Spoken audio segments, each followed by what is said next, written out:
ஐயா, இப்போ விஜயுடன் செங்கோட்டையன் இணைஞ்சிருக்காரு. இது விஜய்க்கு எந்த அளவுக்கு பலம் நினைக்கிறீங்க? நம்ம பலம்.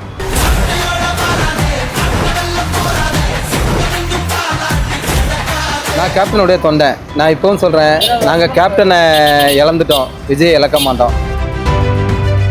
விஜய்க்கு வந்து இப்போ டபுள் ஸ்ட்ரென்த்து செங்கோட்டை வந்ததால் விஜய்க்கு ரொம்ப பலம். விஜய் தான் அடுத்த வாட்டி கண்டிப்பாக வருவார். ஐயா, இப்போ விஜய் கூட செங்கோட்டையன் இணைஞ்சிருக்காரு. இது விஜய்க்கு பலமா பலவீனமா?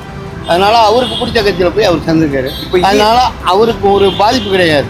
செங்கோட்டையன் பலமான ஆள். அவர் யூபிஎஸை விட்டு வெளியே வந்திருக்க கூடாது.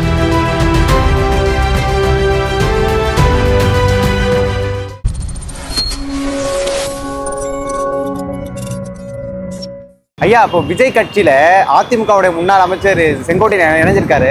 இது விஜய்க்கு எந்த விதத்துல பலமா இருக்கும்? பலமே எல்லா வகையிலும் பலம். நான் கேப்டனுடைய தொண்டை.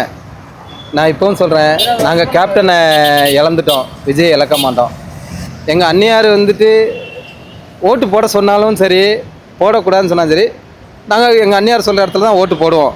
ஆனால் விஜய்க்கு செங்கோட்டையன் வந்தது பெரிய ப்ளஸ் பாயிண்ட். இப்போ டபுள் ஸ்ட்ரென்த்து செங்கோட்டை வந்ததால் விஜய்க்கு ரொம்ப பலம். விஜய் தான் அடுத்த வாட்டி கண்டிப்பாக வருவார். அதாவது India is freedom of country. India சுதந்திர நாடு. எல்லாமே சுதந்திரமாக செயல் பண்ணுன்றது தான் நோக்கம். அதில் அவங்கவுங்க ஒரு ஸ்ட்ரென்த் அவங்கவுங்களுக்கும் இருக்கும். அந்த ஸ்ட்ரென்த்தை பொறுத்த அளவுக்கு அவங்கவுங்களுக்கு இது. இப்போ செங்கோட்டையன் அவங்கள்ட்ட போய் சேர்ந்துருக்கான்னு சொன்னால் இப்போ ஏடிஎம்கேல அவருக்கு வாய்ஸ் இல்லாத மாதிரி ஆக்கிட்டாங்க. அதனால் அவருக்கு பிடிச்ச கட்சியில் போய் அவர் சேர்ந்துருக்காரு. இப்போ அதனால் அவருக்கு ஒரு பாதிப்பு கிடையாது.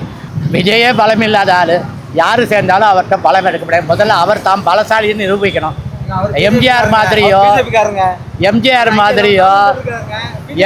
மாதிரியோ இல்லைன்னா வந்து சிவாஜி கணேசன் மாதிரியோ நடிகர்கள்லாம் ரஜினிகாந்த் மாதிரியோ ரசிகர் கூட்டம் வேறு, அரசியல் வேறு. அப்படி வராமல் இருந்திருந்தாருன்னா ஓரளவுக்கு நல்ல கேண்டிடேட்டை நிறுத்துறீங்கன்னா ஏடிஎம்கேக்கு கேண்டிடேட்டுனால ஓட்டு கிடைக்கும். அதான் செங்கோட்டையனை வந்து இழந்துட்டாரு இபிஎஸ் சொல்றாங்களே, அதை நீங்க செங்கோட்டையனை இபிஎஸ் இழந்துட்டாரு அப்படின்னு சொல்றாங்களே. இபிஎஸ்லாம் ஒன்று இழக்கல. இபிஎஸ் ஒன்றும் இபிஎஸ்க்கு இதை பற்றி பிரச்சனை இல்லை. இபிஎஸ் தன்னோட கொள்கையை வச்சு ஒரு சீட்டு கூட வாங்க முடியாது. அவர் நிறுத்துகிற ஆட்கள் நிறைய பணம் செலவழித்து தான் எப்படி இருந்தாலும் ஜெயிச்சிருவோம் இந்த ஏரியாவில். நமக்கு எதிர்த்து நிற்கிற கேண்டிடேட் யார்? டிஎம்கே ஒன்று தான். பிஜேபி அவங்களுக்கு அகென்ஸ்ட் கிடையாது.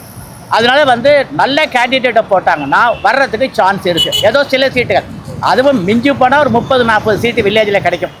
இப்போ விஜயும் செங்கோட்டையனும் சேர்ந்தா டிஎம்கேவுக்கு ஆபத்தா? சில பேர் சொல்கிறாங்க. ஆனால் ரெண்டுக்கும் போட்டியாக இருக்கும். டிஎம்க்கும் டிவிக்கும். இப்போது விஜய் கட்சியில் வேறு யாரெல்லாம் இன்னும் ஜாயின் பண்ணுவாங்க நினைக்கிறீங்க, இணைவாங்க நினைக்கிறீங்க? யார் வேணாலும் நீ எதிர்பார்க்கலாம். டிவிக்கு அந்த தினகரன், அப்புறம் ஓபிஎஸ் அவங்களாம் வந்து சேரலாம். இது இபிஎஸ்க்கு வந்து அது இழப்பு தான். உண்மைதான். அது இபிஎஸ்க்கு பலம் குறைவு தான். ஆமாம், அது உண்மைதான். இது போட்டை விட்டது உண்மைதான். ஒரு தகுதி, அதாவது அவருக்குன்னு ஒரு தொகுதி இருக்குது. அந்த தொகுதியை அவர் தக்க வச்சுக்கிட்டு இருந்தார். அந்த தொகுதியை இப்போ அவங்க இழக்கிறதுக்கு வாய்ப்பு இருக்குது. செங்கோட்டையன் பலமான ஆள். அவர் யூபிஎஸை விட்டு வெளியே வந்திருக்க கூடாது. இப்போ விஜயும் செங்கோட்டையன் இணைஞ்சா டிஎம்கே எந்த அளவுக்கு பின்னடைவு? கொஞ்சம் பின்னடைவு தான். கொஞ்சம் இல்லை, மொத்தமாக பின்னாடி. ஆமாம். ஒரு ஏன்னா விஜய்க்கு வந்துட்டு சரியான ஒரு கைடர் இல்லை. புஷி அனந்த் இருக்கிறாரு, மற்றவங்களாம் இருக்கிறாங்க. ஆனால் அவர் 50 வருஷம் அரசியலில் வந்து அனுபவத்தில் இருக்கிறாரு. இப்போ விஜய்க்கு வந்து ஒரு அனுபவசாலி வரும்போது அப்போ ரொம்ப ஸ்ட்ரென்த்து ஜாஸ்தி தான். ஆனால் இவர் பிஜேபி பழப்பில் ஆணுன்னு சொல்கிறாங்களே, அதெல்லாம் பொய்யான தகவலுங்க. அவர் தான் ஆரம்பத்திலே சொல்லியிருக்கிறாரு, கொள்கை எதிரியாரு நீங்களே சொல்லுங்க. கொள்கை எதிரி பிஜேபி. அப்படிங்கும்போது அரசியல் எதிரிங்கும்போது திமுகங்கும்போது அவர் என்னைக்குமே பிஜேபிக்கு சாதகமாக என்னைக்கும் போக மாட்டார். வேற யாரெல்லாம் இப்போ டிவிக்கு இணைய வாய்ப்பு இருக்குன்னு நினைக்கிறீங்க? சைத துரைசாமி கண்டிப்பாக வராருங்க ஒரு இது இருக்குது, கேள்விப்பட்டிருக்கிறோம். அடுத்தாப்புல ஓபிஎஸ் கூட வர்றதுக்கு வாய்ப்பு இருக்குன்னு சொல்கிறாங்க. இவங்க வராங்களோ இல்லையா, செங்கோட்டையன் வந்தது பெரிய ப்ளஸ் பாயிண்ட்டு. ஓகே, விஜய் கூட யார் வேணாலும் சேரலாம். நாளைக்கு இவங்க தான் சேருவாங்க அவங்க தான் சேருவாங்கன்னு சொல்ல முடியாது. எல்லாரும் சேரலாம். எல்லாத்தையுமே அவங்க வரவேற்கிறாங்க. வரவேற்கிற முகம் வந்து அவங்களுது. போகிறது வந்து இவங்களுடைய விருப்பம். அதை யாரும் தடை போட முடியாது. அதான் ஃபஸ்ட்லேயே சொன்னேன், இந்தியா இஸ் ஃப்ரீடம் ஆஃப் கண்ட்ரின்னு. இந்தியா சுதந்திர நாடு. எல்லாமே சுதந்திரமாக செயல்படலாம், சுதந்திரமாக எல்லாத்தையும் இது பண்ணலாம். அதனால் யாரும் கட்டுப்படுத்த முடியாது.